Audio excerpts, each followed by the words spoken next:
up for you. A couple of points before I start. One is that critical thinking as a subject is not very well understood as to what it is and what it stands for and what is included in it. We talk to 10 different people, you'll hear 10 different definitions of what critical thinking is. So there is a little bit of ambiguity out there. So my request is please suspend anything that you already know about critical thinking or any opinions that you have, please suspend it for the next 45 minutes, and then we can come back and revisit any opinions that you have about critical thinking. That is one. Second, as I have come to realize over the last, I think, 7 or 8 years that I've been trying to do this, critical thinking, for some people, it comes easy if you already have a culture of questioning. If you're used to questioning why you should do something or why you should not do something, if you are someone who's from that culture, who doesn't take anything for granted and questions, you may find it a little easier than somebody who comes from a culture of saying, who's used to a culture of accepting most of the things that they are told. This is something which I have come to realize of late, that there is also a cultural factor involved in how quickly one takes to critical thinking. So the first thing that I'm going to say is, if you're doing critical thinking, we need to question everything that is relevant. I mean, I don't question whether I'm alive or dead. I don't question whether, whether it's a dual world or a single world, Dvaita or Advaita. Those are philosophical questions. As far as we are concerned, we assume that, look, the world exists, everything exists, there's no Maya, and we are here. Okay, so that is the only given. Beyond that, we should be prepared to question anything and everything. So first, it's an attitude to not take anything or to accept anything unless there is enough persuasion for you, unless there is enough evidence and proof offered to you that you should believe something. Okay, so that's the first thing, which is an attitude of being willing to question and not willing to be satisfied and not willing to be convinced unless you have the evidence for it. Obviously, this has to be done with a lot of a lot of restraint. We can't go around questioning, saying, are you alive? Are you dead? Are you a human being? I don't believe anything. I don't remember. I was seeing a TV show the other day, Sheldon, I think, okay, wherein the guy turns around and says that, look, the world is not real. Am I real or am I dreaming? No. So we don't do that. Okay, so that's one. Second, we don't obviously go around questioning well accepted, well proven scientific principles when we are looking at reasoning, unless you get some other scientist sitting and questioning it and offering you reasoning or evidence why the old scientific principle is not acceptable and why they have something new. For example, like when Einstein's theory of relativity came in, Newton's theory of gravity kind of came into question. We still use Newton's gravitational theory. To my knowledge, I'm not a scientist or a physicist, but to my knowledge, we still use Newton's theory on Earth, and we use Einstein's theory when you get into space, Einstein's theory of relativity. Okay, so obviously, as more scientific theories come in, some of the older ones are being questioned. The point is, we have a questioning attitude. So that's the first thing. Nothing is sacred. In critical thinking, nothing is sacred. One can question anything as far as the subject, not the subject, as far as we are, as long as we are exercising critical thinking. What I'm going to do today is, 1 hour is a very, very short time for me to actually get you to take any concepts and start using them. It's very short because there is a body of knowledge, there is a set of concepts, and it takes some time, varying amounts of time for different people to absorb or rationalize, absorb or get into the habit. One is getting to know the concepts, and second is getting into the habit of using them. Both of them are things that take time. Okay, but nevertheless, it is my effort and endeavor today to give you the 2 core concepts. There are 2 core concepts in critical thinking. Okay, there are a lot of associated skills and knowledge that you need to pick up, but there are 2 core concepts if you want to start doing critical thinking. It is my attempt, it is my attempt, I would rather say a bold attempt, to try and give you both those concepts so that at the end of the session today, you can actually start applying it on any issue that you need to think about. So that's the objective. Uh, I don't know how successful I will be, but let me start. I will have time for questions at the end. I hope I will have time. Mr. Ravi Kumar tells me that we can go on for another 5-10 minutes, but I will try to finish in about 45-50 minutes. Uh, yeah, 45-50 minutes is going to be 3 o'clock. Okay, so I'll try and finish as fast as possible, which means that I'm going to be speaking fast. And if you have any questions, please make a note. And there are going to be some places where I'm going to tell you, take a snapshot of the screen. Okay. When I say take a snapshot of the screen, if you're interested, I'll be asking take a snapshot of the screen on certain concepts which I think you may want to store, you may want to note and use it later on. So maybe you want to keep your notepad open, or not notepad, your PPT open or Word open, or maybe you just want to save it to OneDrive, whatever. Be ready to, if you're interested, please be prepared to take a snapshot of the screen or some of the screens that I'm going to tell you and keep them with you. Okay. It may have relevance even if you have any questions later on. Okay, so let's get started.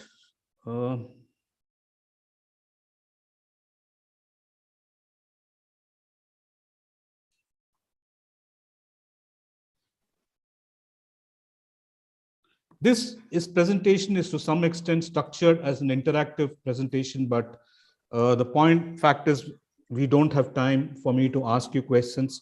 So I will be asking the questions that I would have normally asked, and I will be answering those questions myself as well. Okay. So typically, I don't know if any of you have heard of Daniel Kahneman. He's a behavioral economist, and he's also Nobel Prize winner. He's also considered to be the father of behavioral economics. Okay, so the concept that I'm going to talk about is coming from him. These are his concepts that he introduced. Okay, so first thing is, if I were to ask you what is the emotion on this woman's face, right? Typically, you would come back very fast saying angry, annoyed. Okay, you would have an answer for that. Similarly, if I asked you what is the emotion on this person's face, you would have an answer, similar answer saying angry, etc., etc. It would be an instant reaction. And if I ask you to recognize the emotions on this girl's face and the baby's face, again, your recognition would be probably almost instantaneous. Okay, there would be no hesitation, no time lag. You would come back and say, this is the answer. This is the emotion. Now, let's move on to something slightly different. And if I asked you a question like, what is 17 into 24? And I asked you, can it be 12609? Typically, most of us have basic arithmetic background, and the answer comes out immediately. No, it can't be 12609. Can it be 123? If I ask, people say 123. No, sounds too small. It cannot be 123. So that also gets rejected as an answer. When I say, can it be 568? Okay, if I ask, can it be 568? There is a pause, because we all know 17 to 24, 7 into 4, 28. So it's got to end in an 8. So it's quite possible that 568, and very often people pause here and then they say, maybe 568 could be the answer. And some people will say yes, some people will consider and say yes, no, and some people quickly calculate, but they calculate, okay? They don't just instinctively, they calculate and say, okay, they give an answer. The actual answer is actually 408. Now, if you happen to observe, if you went along with me while I was asking those questions and happen to watch your answers in the way you're thinking, when I asked you these questions as to what is the emotion on this person's face, your answers are more or less instantaneous. We tend to recognize emotions on people's faces and emotions in people's voices, friendly, angry, etc. Instinctively. We don't need to think, we don't need to analyze. Instinctively, we know that we recognize the emotions on people's faces. We could be wrong, but we interpret the emotions instantaneously. Our brains does that. But here, while in these cases, it instantaneously, our brains would have said no, because we have some training in arithmetic. When we came here, we would have paused, and there would have been a slight pause and said, ye ho sakta hai kya? It's possible. right? 568, because we know it's logical. When we came here, the mode of thinking would have changed. Here, we pause to think, we pause to evaluate before we actually say yes or no. So Daniel Kahneman calls this two different types of thinking. He says that we have, by the way, the correct answer is 408. Okay. So Daniel Kahneman says that we have two different types of thinking. Okay. So he calls the instantaneous thinking that we, as the instantaneous answer that we get when we look at emotions, as system one thinking. And when we are sitting and evaluating whether 568 is the answer for 17 to 24, he calls that system two thinking. So let's look at some examples of system one and system two thinking. Reading words, when you see a large billboard, reading words on a billboard is a system one thinking. Okay, we can't help it. We'll just read what's on the billboard. If I'm an experienced driver and I'm driving on an empty road, okay, I could be doing many things. I could be munching on a chip. I could be talking to somebody else and also listening to music at the same time. Driving a car on an empty road is a system one activity. Detecting that one object is more distant than the other, distances between objects, is again system one activity. Orienting to the source, something falls on the ground, we turn, we orient suddenly. That's, orient ourselves to the sound. That's a system one activity. If I say bread and we instinctively say butter, okay? If I say dal, we'll say roti, dal roti. Okay, we are used to those phrases so often that we will complete it. These are again all system one activity, doesn't need any thinking. 2 plus 2, system one activity. Okay, detect hostility. As I said earlier, just as we detect emotions on a person's face, whether a person is friendly or hostile, meaning unfriendly, okay, or angry, detecting that emotion in a person's voice is also a system one activity. For those of you interested in learning more about this, you can go to pick up a book called Thinking Fast and Slow by Daniel Kahneman. Okay, so let's look at some system two activities. I give you a complex logical argument, okay, whether it is philosophy or whether it is an exercise in politics as to why something should be done, or I give you an argument, as to why some college is the best college. Doesn't matter, whatever it is. Okay, for you to check and react on that is a system two activity. You're thinking about it. When you're studying and you're doing research projects, okay, that's a system two activity. For, I think many of you are students, at least that's what I gathered. For many of the students who are here, deciding which courses to specialize in. I mean, if you have electives, especially which electives to take. And subsequently, if you have multiple choices of job offers that you can go to, which kind of a function to opt for, assuming we have a choice, which kind of function to opt for is again a system two activity. Okay. So there are a lot of all decision making and problem solving requires, all these are system two activities. Okay, all problem solving, decision making plans, drawing of strategies, they're all system two activities.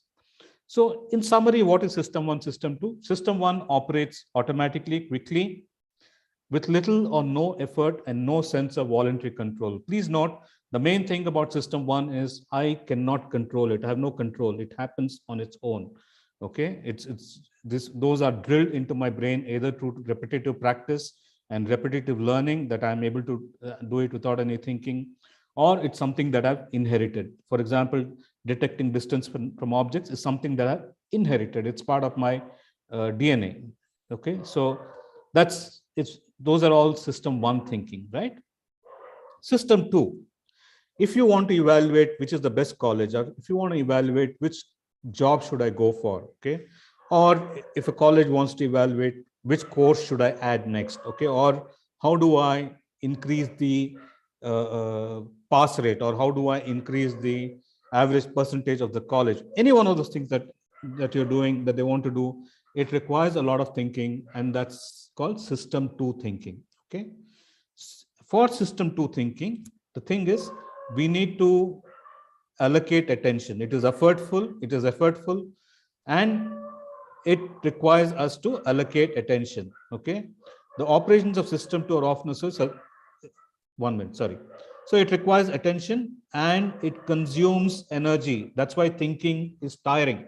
The brain is the single organ which consumes the most energy in our body is what I'm told. I'm not a biologist again. So it consumes energy. System to thinking consumes energy.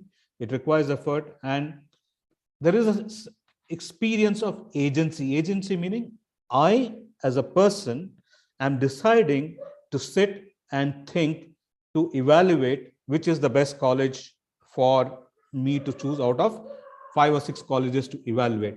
So I, that subjective experience of I, is involved in all system to thinking.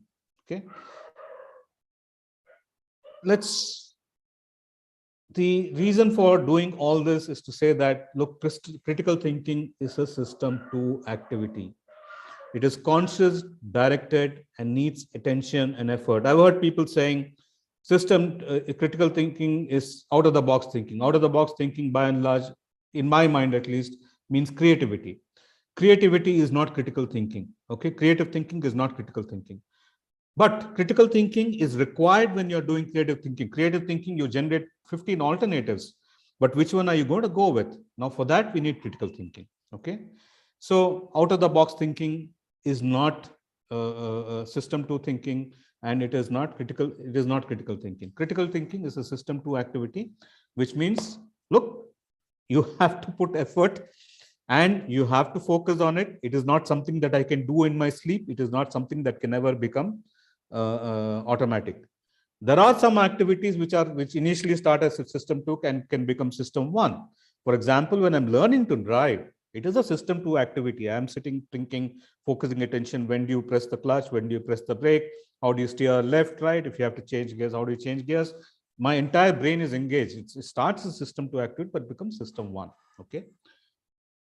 Critical thinking is always system two. Okay. Even if it was a system two, became a system one, it doesn't become system two now. It is always a system two thinking, wherein I have to be conscious, directed, and needs attention and effort. Okay. So critical thinking is something which is, there's been a lot of buzz. I've been doing it since 2013 or 2014.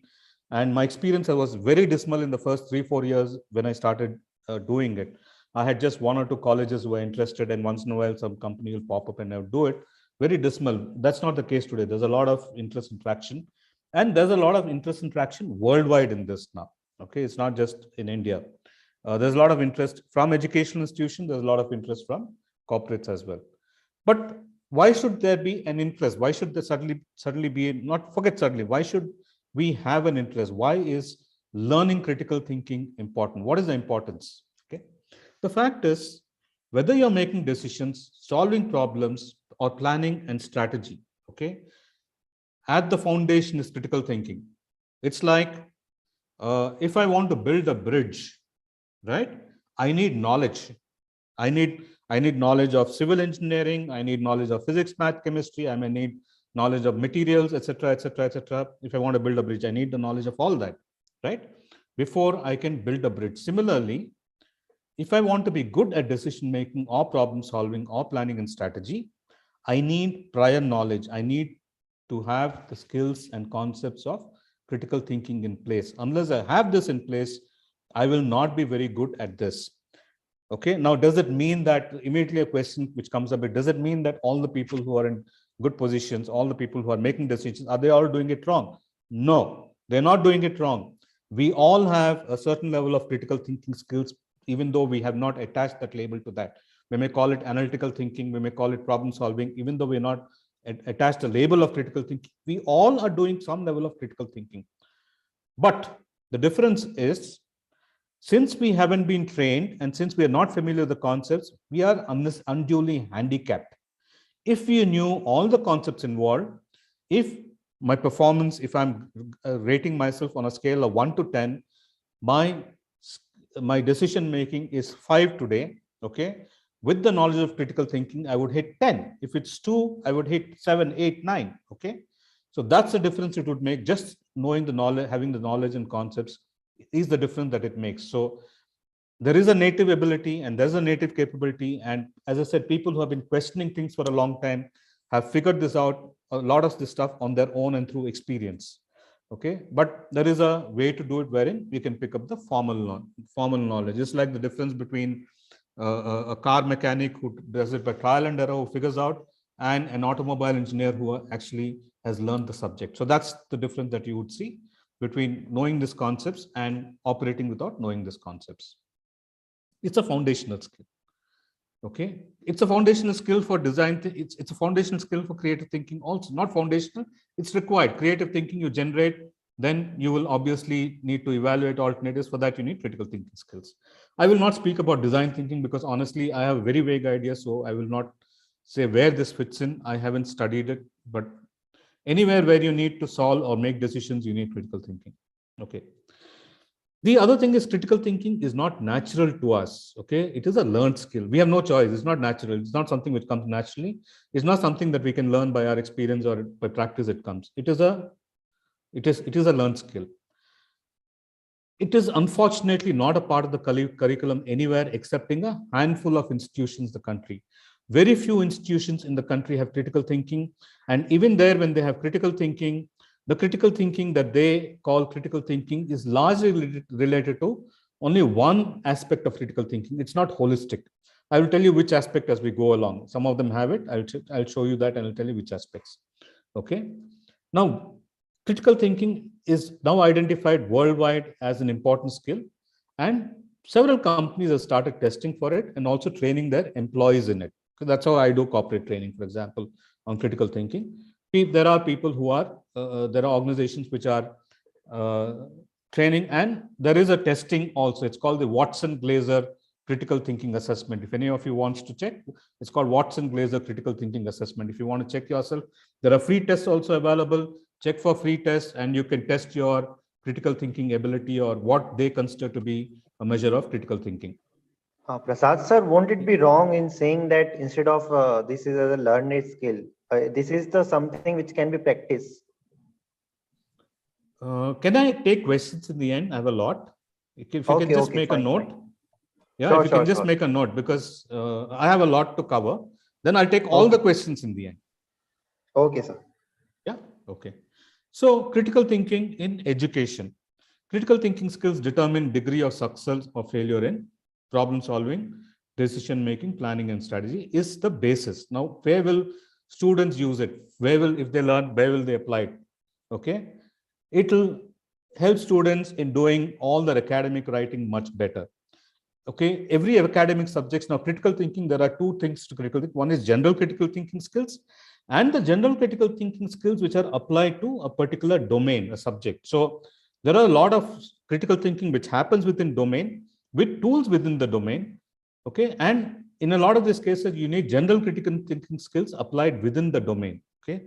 So when I say critical thinking, I'm talking about general critical thinking skills and not the critical thinking that may happen within a particular subject or domain.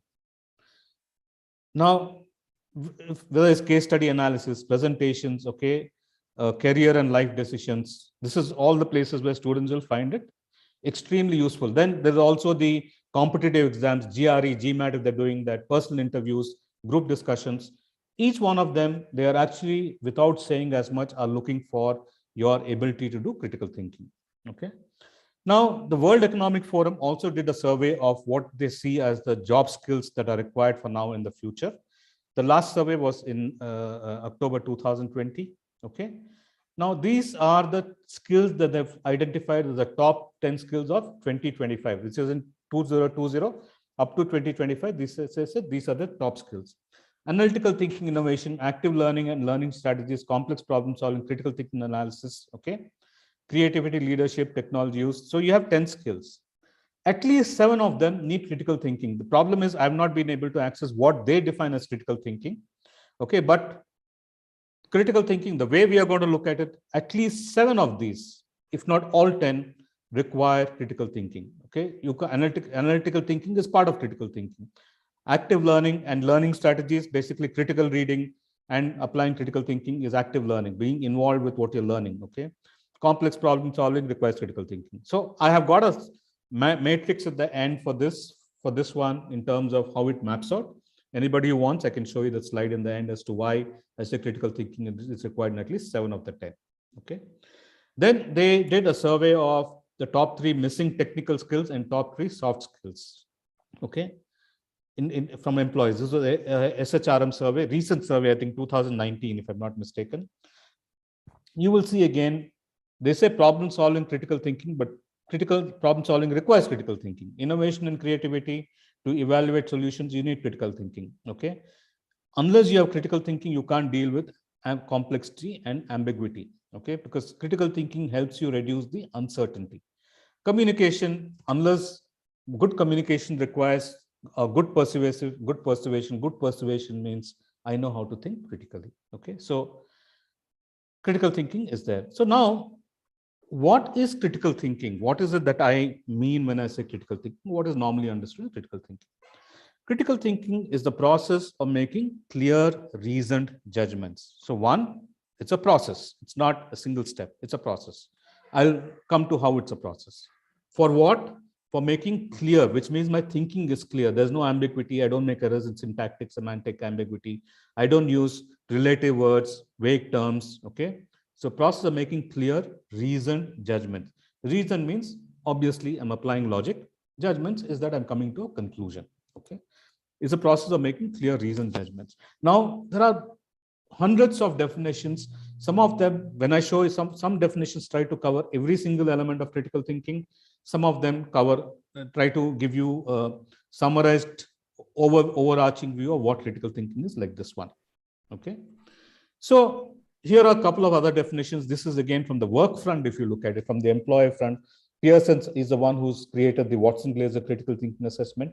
Now they say that is the ability to look at a situation and clearly understand it from multiple perspectives, while separating facts from opinions, myths, prejudices, hunches, and assumptions. So separating facts from all this. Okay, so we are able to distinguish what are facts and what are all the other things.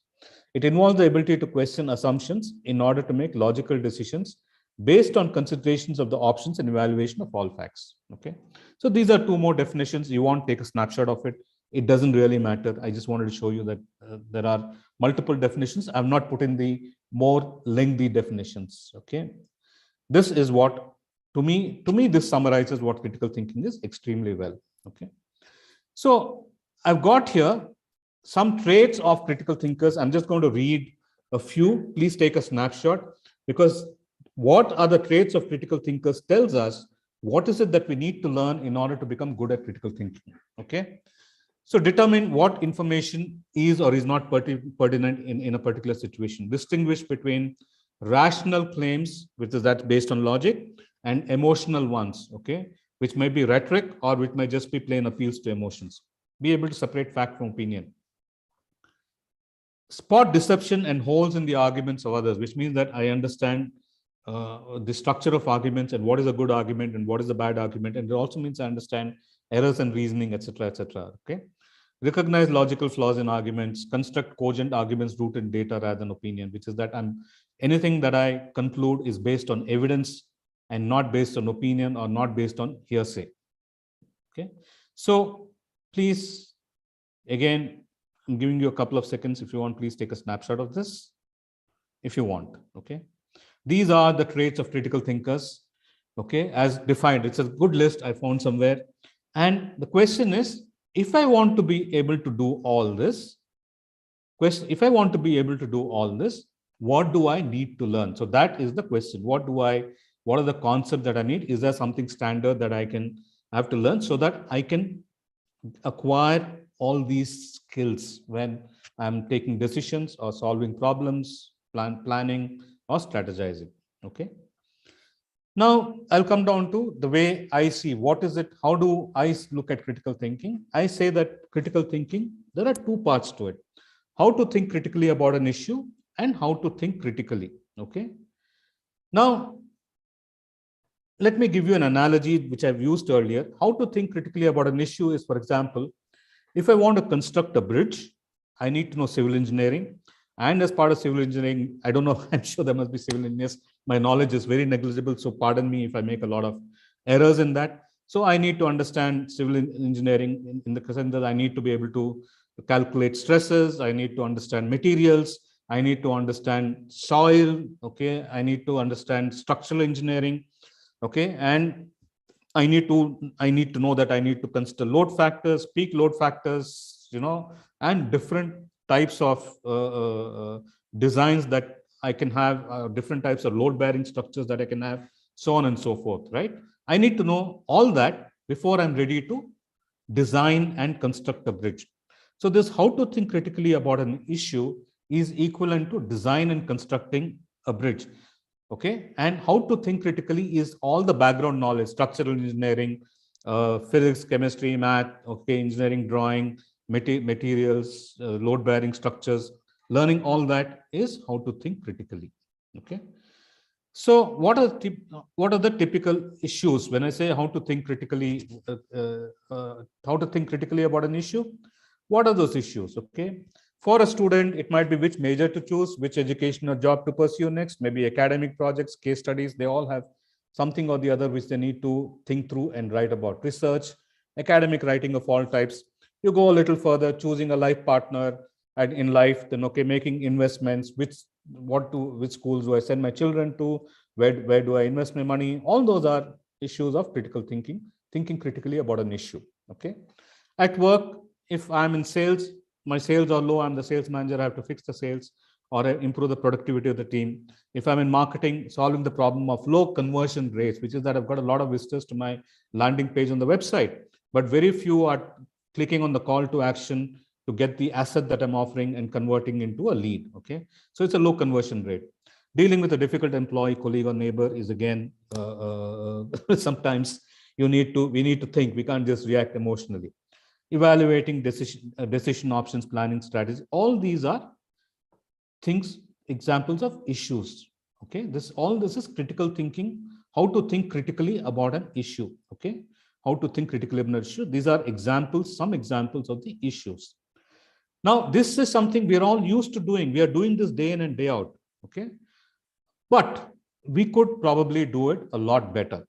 So what I suggest is that we use a critical thinking framework, which is, first of all, we start with the problem. Let's say I'm a sales manager.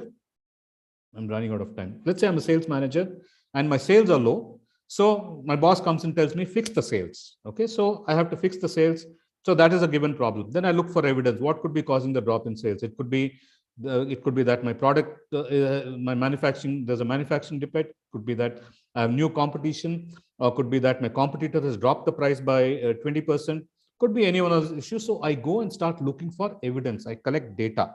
Just like in a murder investigation, the police come and they start looking for clues. Clues meaning they are looking for specific things which could give them an identity about who the murderer is or how the murder was committed. Okay, they know. So similarly, I'm looking for evidence. I'm looking for factors which could have caused the drop in sales. So then I get the data and I analyze it. For example, let's say that when I'm analyzing, I get that, hey, my regional manager in the eastern region has gone. I've got a new guy there. And let's say that my competitor is running a scheme when customers get it 20% cheaper. Earlier, we were all selling at 100. Now we're selling at 80. My manufacturing cost is 50. Okay, I'm selling at 100. My margin is 50. Let's keep that in mind. So he's selling at 80 now. So now what do? I analyze it. Could it be because my regional manager that my sales have dropped? I say no, my sales have dropped across all the country. So it can't be one regional manager who's the cost. So I said that okay, I identify and said maybe the competition price drop because they've dropped the price from 100 to 80. All customers are going and buying. So that is my problem. So I've redefined the problem. He started with low sales. I found the root cause of this problem. I think I have, and I say the problem is price drop. Now I need to get a solution. I generate multiple alternative solutions. I say, okay, match the price drop or go lower than his price, or I say buy one, get one free. Okay, or I say that let me put in a lot of this one into marketing. Okay, let me invest in marketing. Okay, so that I create more demand, right? The 20 rupees, instead of dropping the 20 rupees per unit, I will put the 20 rupees into more marketing. Okay, so I have multiple options, but I choose one. I will say that, okay, I'm going to combat his price drop. He's selling at 80, I will sell at 80. What is the assumption that I'm making when I'm doing this solution, offering it, saying matches price drop? I'm making two assumptions, two important. There could be many other assumptions. One is that I'm assuming that he will not react to my price drop. He's done 80, I've done 80. I don't think he'll go 75 because if it's going to become a price war, for me, dropping the price is not a best option. So I'm assuming that he will not drop the price. It won't become a price war. The second assumption I'm making is, if I match the price, the customer will again start buying from me. That's a second assumption. I'm assuming that he has not taken over the market so much that his customers are no longer going to buy from me. I'm assuming that if I drop the price, he'll buy from me. So these are two assumptions that I'm making. Implications, obviously, I used to sell at 100 rupees, I used to make 50 rupees margin. Now I'm selling at 80, I'm making only 30 rupees margin, which means that I'm going to make a lot less of money. Okay. Point of view, as a sales manager, I said I need to keep my numbers up, sales numbers up. So I matched the price. The marketing head will come and say, look, buddy, you can't go drop the price from 100 to 80 just because some competitor drops the price. Okay. What about brand perception? You may turn around and say, look, iPhones are selling at 75. So tomorrow you got an MI phone who's got at 45. You think that iPhone is going to drop the price to 45? What is the brand perception? So marketing manager may have a different view on how to handle the same issue of how to tackle the competing price. Okay, so I need to consider that as well. Now, if that point of view is of a decision maker, okay, it is wise of me to consider it beforehand and see that whether I have any other choices, and then go to him with saying, I don't have any other choices, I need to do this because none of the other choices will work. Okay, so basically next time you have an issue or you're trying to solve a problem, I have only a couple of strong suggestions, okay, which is start with the evidence. Always start with the evidence, start with the facts. I need to improve my grades, for example, okay? So then start with, what are my grades for the last 5 years? On which subjects am I doing well? Which are the subjects that I have a problem with, okay? Start with the evidence and see if you can find out why you're having the problem, right? Don't start with saying, oh, I need to study more, it will solve the problem. No, start with the evidence. Start any problem, even if it's at work, we start with the evidence first. Collate all the evidence, then analyze the evidence. You'll get some intermediate inferences. And once you think you found a solution, you must articulate what are the assumptions and what are the implications.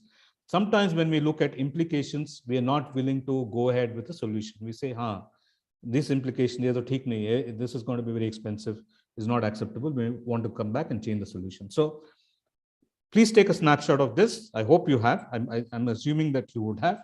So when you have any serious problem that you're trying to solve, this is a good framework. Now, it is not necessary that, I'll come to questions in the end, okay? It is not necessary that you have to go serially. The way our mind works, we jump from one to the other, okay?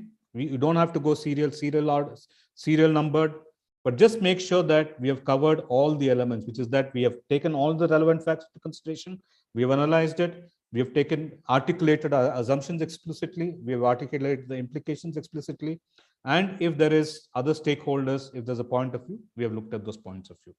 Okay. Then how to think critically.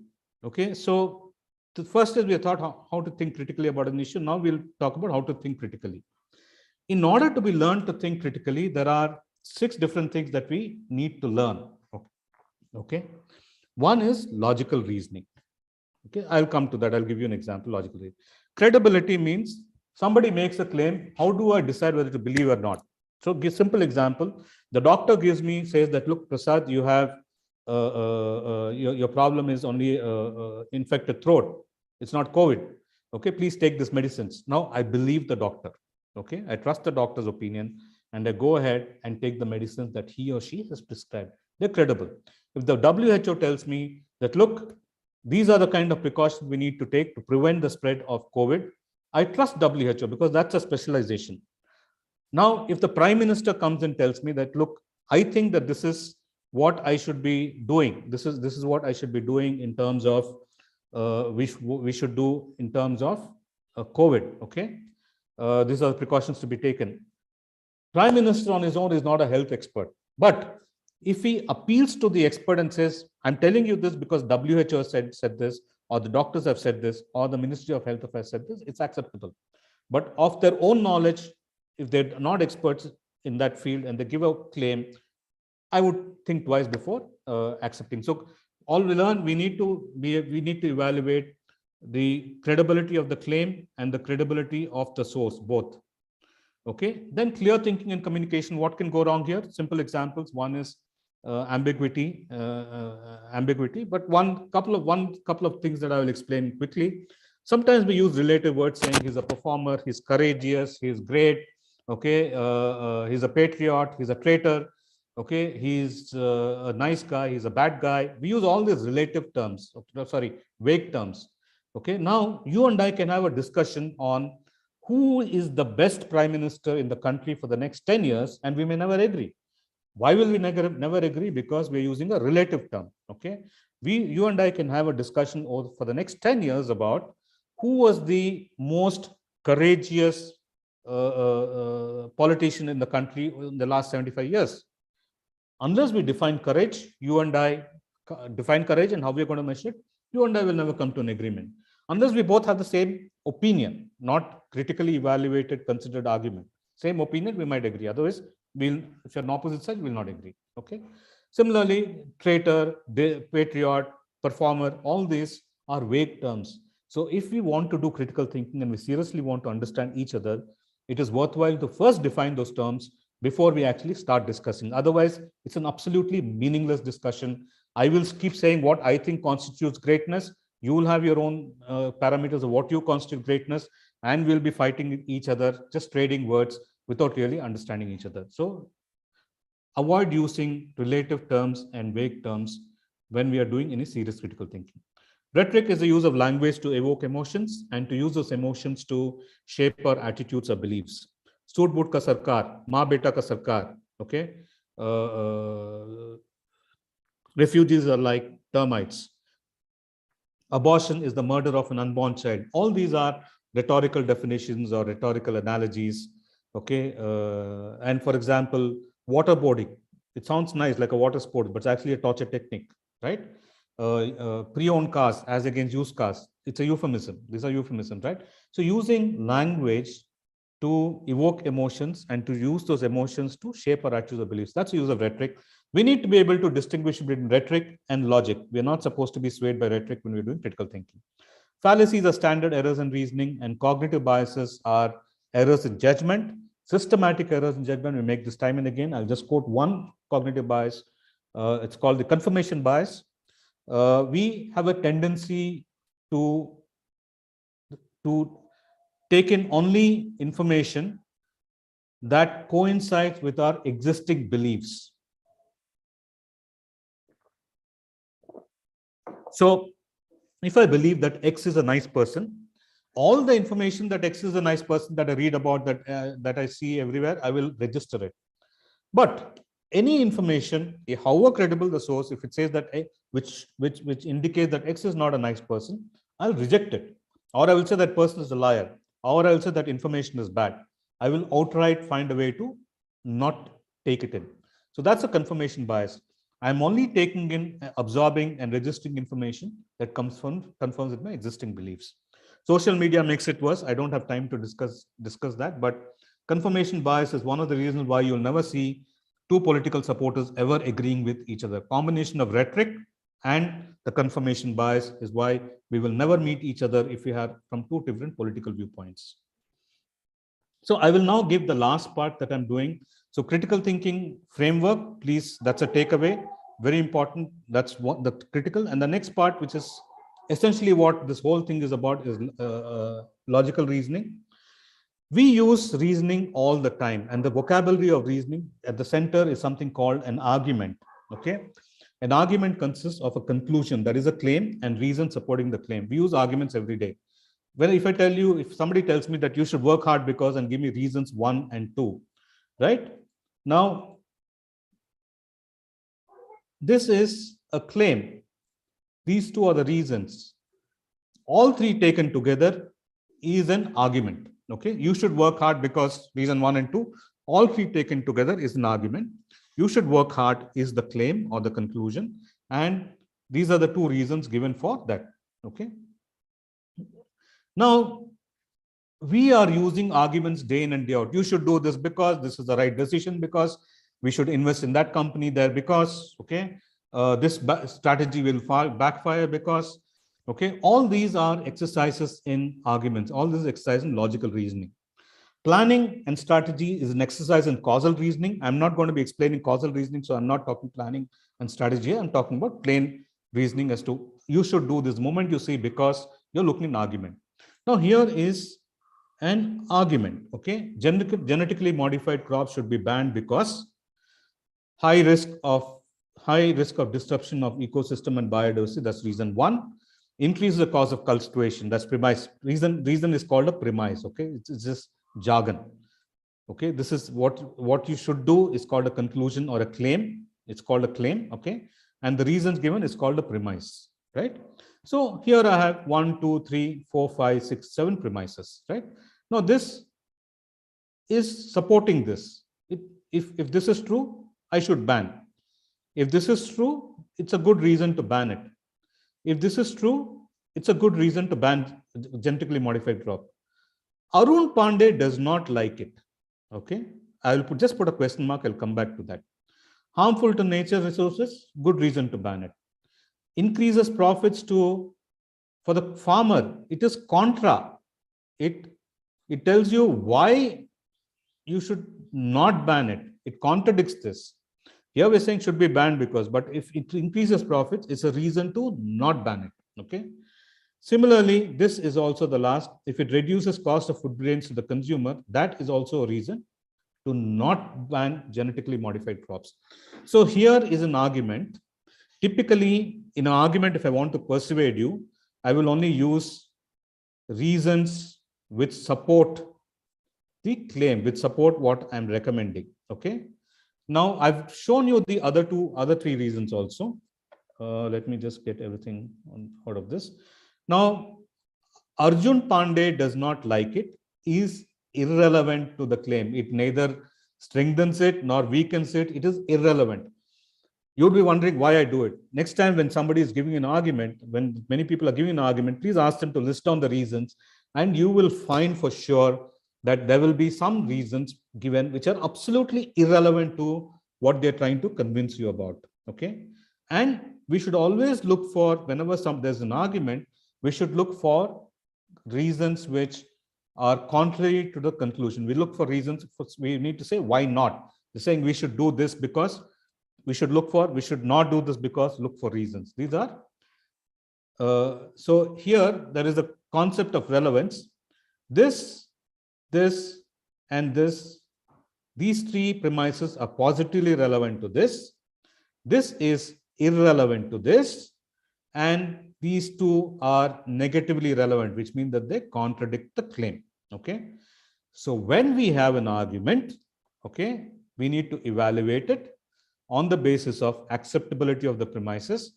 Now, if somebody was saying that, look, genetically modified crops should be banned because it encourages, it results in a lot of ghosts coming and living inside the crops. Okay. Now that is not believable. I cannot accept that claim. Okay. It's unbelievable, right?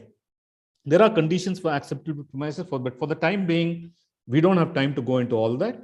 Just assume that if it looks a reasonable premise, if it's acceptable, it's good. Okay. Then you should look at relevance of premises. Are they relevant or not? That's something that we have given you. And then all premises taken together, do they give you adequate grounds to believe the truth of the claim or not? So for example, in this situation, if I didn't have these if I had not put these claims, okay, if these are not there, if you are to evaluate, I give you an argument saying genetically modified crops should be banned because I give you reason 1, reason 2, reason 3, reason 4. I give you these 4 reasons. Now you have got to evaluate saying, are taking these 4 reasons together, okay, does it give me adequate grounds to believe that this claim is true, okay, that it should be banned? That's how you evaluate. So when we are looking at an argument, you should do this because and reasons are given. First, see whether the reasons are acceptable. If they're not acceptable, you'll know we all have looked at reasons. We all have basic intelligence. So there are various rules to look at whether acceptable or not, but for the time being, we all know what it is. So look at acceptability of premises. Second, look at relevance of premises. And third, see whether all the premises taken together give you adequate grounds to believe the claim or not. So 2 things. 1, critical thinking framework. Second, when you're given an argument, this is the way to evaluate it. You should do this because see whether the premises given are adequate, whether the premises are relevant. Relevance is positively relevant, negatively relevant, or irrelevant. and whether all the premises taken together give you adequate grounds to believe the truth or not. When you flip it, if you're making an argument and you list down saying you should do this because, and you give those 4 reasons, you also evaluate that argument before presenting it to somebody else. Okay. So I will skip this. This is an example of the same. So in short, when you have to take a decision, evaluate any reasoning, see whether the reasons offered are positively relevant and are true, whether all the reasons taken together give you enough grounds to believe the probability of the claim is true, and the reasoning offered is good and adequate to support what you're asked to do or what you're being asked to believe. So these are 2 things: critical thinking, use the framework, and anything that you're asked to believe, evaluate whether the reasons are good enough or are enough to satisfy you that what they're asking you to do is reasonable. Okay. Questions? There were some hands up in between.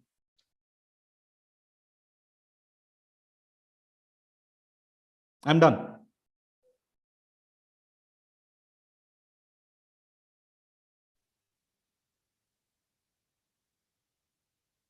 Oh my God, don't tell me I'm so clear that you have no questions.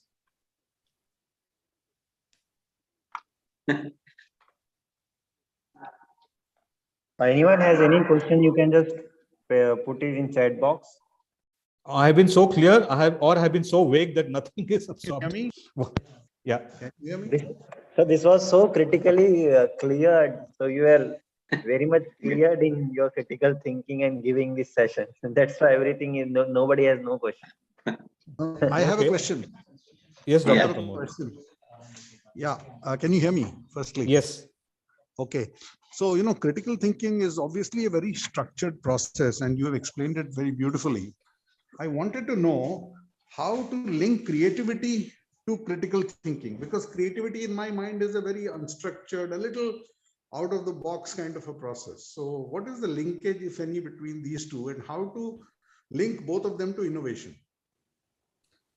I am not an expert on critical thinking, but I know a couple of strategies that they use. One is brainstorming, which is that you use, people to put out ideas. Second, I think there are some prompts for innovation and creative thinking.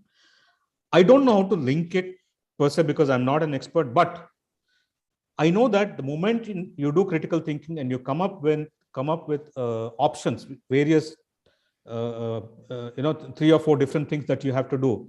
Now, to evaluate those, whether it's practical, whether it is good, whether should be implemented, you need critical thinking.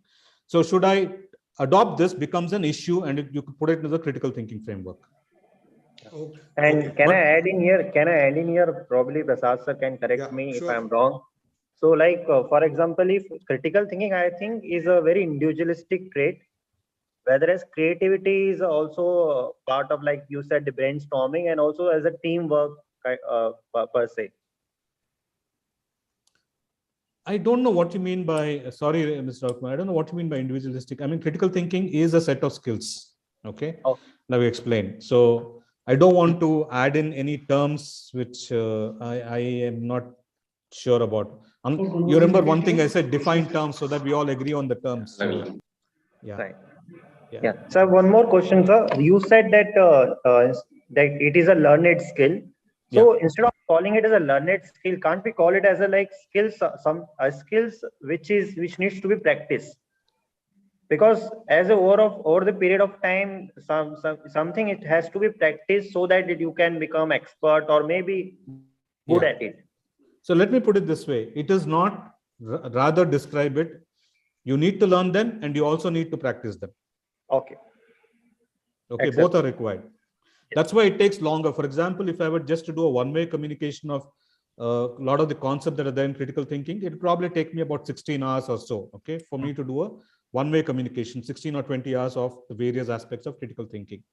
But for anybody to absorb and use them and internalize them, it takes a very long time. It takes much longer. So there is a question in the chat box. Yeah, there is one question in chat box. One question, yeah. So, sir, there is a question from Komal Kapoor. I guess she is the faculty. She's asking, sir, how can we develop critical thinking in our kids while they are growing up, as school education does not provide any basis for that? I think it's a very good question. So, I think it's very simple, which is that asking the question why, okay, which is why is this correct? Why is this wrong? So I'll have to answer saying this is the right thing to do because, okay. So I think we should not, school children, I really have not had much interaction. It's only now that 10th or 11th, somebody wants me to do some basic training, but I don't have much interaction with school kids, and my son is 28. So I'm not tuned into the brain, this one, but whatever I recall, telling them why they should do something because, and ask them to look at the reasoning is the only thing that I would look at when they're in school, which is you should do this because, or why do you want to do this? Okay, asking them why, or you telling them why is, I think, a good way to start critical thinking. I don't know, Ms. Komal, I don't know if that answers your question or not. so I have like there, no, she can respond. yeah, participant, you can unmute yourself and you can Yeah. ask question instead of writing it on chat box. There's one more question from Ridzi, asking, does government adopt these methods or better services to people? So basic question is whether government is Adopting I her. don't know. adopting this I critical have thinking. no idea. I have no idea, honestly. Okay. If government is very clear in But what the they new say, education policy, which I think was released a couple of years back, puts critical thinking as central to everything. So what they have not defined there what is critical thinking, but critical thinking, they put it as the fulcrum to every teaching. So that I know. The new education policy had that. Does the government use it? I don't know. bureaucracy, it's obviously required, but I think in politically it's a totally contradictory thing. I was saying that in bureaucracy it is required, the critical thinking, whether as in political way, when you have to become like diplomatic, it's totally contradictory to have critical thinking. I think critical thinking is required, anything that we need to think about, but I also say that, leave critical thinking outside the door. Having critical thinking with your wife or husband may not be a very good idea. Okay, but otherwise, in any matter of concern, any material issues, anything, I think critical thinking is a foundational skill. Anybody else? Any question?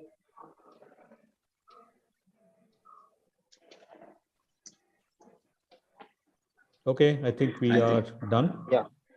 Yes. Yes. So thank you so much, sir. And it was Yeah. really wonderful session.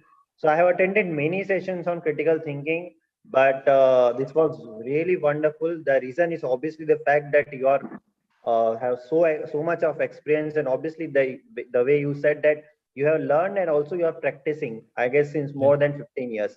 So that's the reason you are very much clear about what critical thinking means. I don't say I practice it. It should be practice is what I say. Yeah, but I can't help it. After are, some time, it becomes instinctive. That also I will tell you. Once right. you get those, it becomes instinctive. Right. So thank you so much, sir, and Yeah. for such a wonderful I session. think there is a and so question. Ratizi, there's a hand up. She is saying Yeah. thanks actually. Already- You answered. Oh, okay. Yeah, Okay. You already answered a that's a question actually. Okay, government sure. Yeah. question that we asked. Okay, sure. Yeah. Okay. Thank you. Thank you very much. Thank you so much, sir, and on Thank you, behalf Doc. of the Thank you, Mr. university Ravikumar, and our Manoj, and Dr. Innovation Pramod. Yeah. Council, thank you Yeah. so much. Yeah. Thank you. And before I close this meeting, let me just put the feedback link over here. Participants.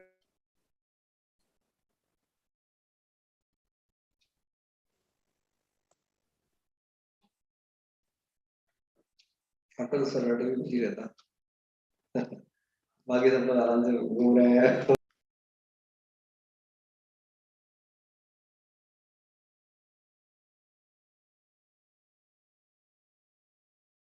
So please fill the feedback form. I'll keep this meeting hosted for a while so that everyone can go through this link. Thank you so much for joining.